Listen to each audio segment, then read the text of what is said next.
stubborn fire, man. This is just awful, and we're hoping firefighters will be able to get a handle. Gigi, thank you for that update, and we want to just kind of keep the conversation moving along here.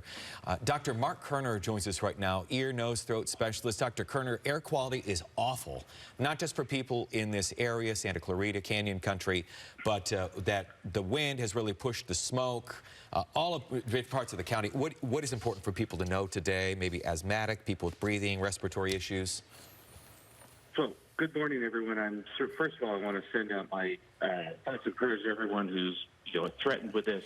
I live in Calabasas, on the west side of the valley, and the air quality here is absolutely terrible too. So we can smell it already this morning, and we were evacuated. So I understand what all these people are going through from last year's fires. But this is really severe for people who have underlying respiratory and pulmonary diseases, also who have already existing upper airway allergies.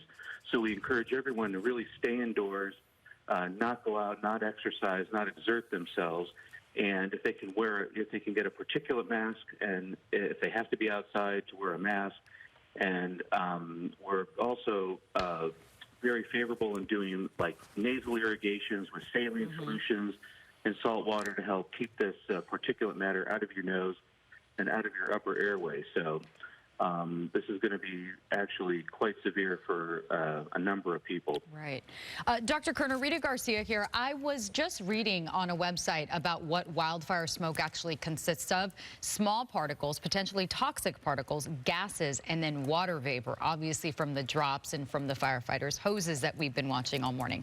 But what would you tell a healthy person who's watching this and is like, okay, well, I smell it, but I'm healthy and I'm going to bike to work?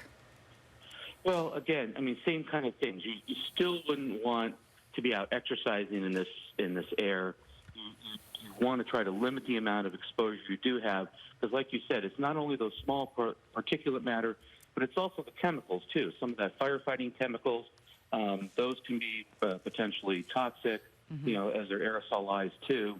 Also, all the particulate matter from the structures and from the fires, in addition, to the vegetation. So, again, it's all about exposure and reducing that amount of exposure and diluting, all of these toxins that are actually getting into your body. So keeping them out of your nose and out of your lungs.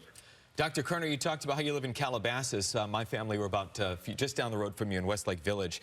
We were up at the park playing baseball yesterday when the smoke from this fire canyon just moved in quickly.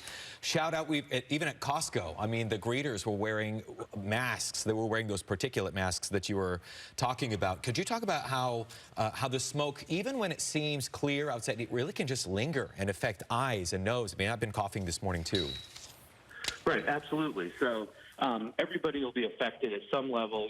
Those people that are already susceptible to allergies and have underlying lung diseases are obviously going to be much worse. We're seeing a number of people with asthma who are having exacerbations of their asthma and wheezing and requiring more medications, and then those with upper airway allergies who are really struggling with this. So, again, the best thing you can do is stay indoors.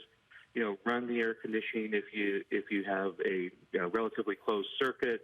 Make sure those filters are changed after these fires pass, so that for the next set, and that you're doing whatever you can to reduce your exposure.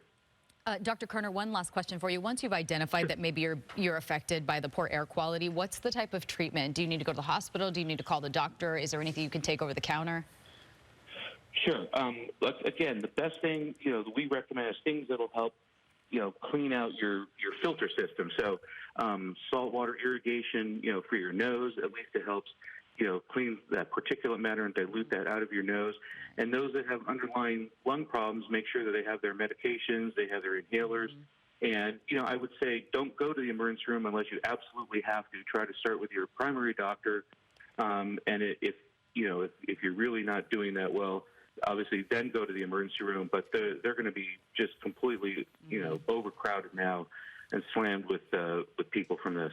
Well, it's a good thing I have my neti pot on hand. There you go. For sure, because I'm sensitive to the allergies. But in all seriousness, Doctor, thank you for that information. Thank you for your expertise, Dr. Kerner from Dignity Northridge. And we appreciate your time. Thank you for that.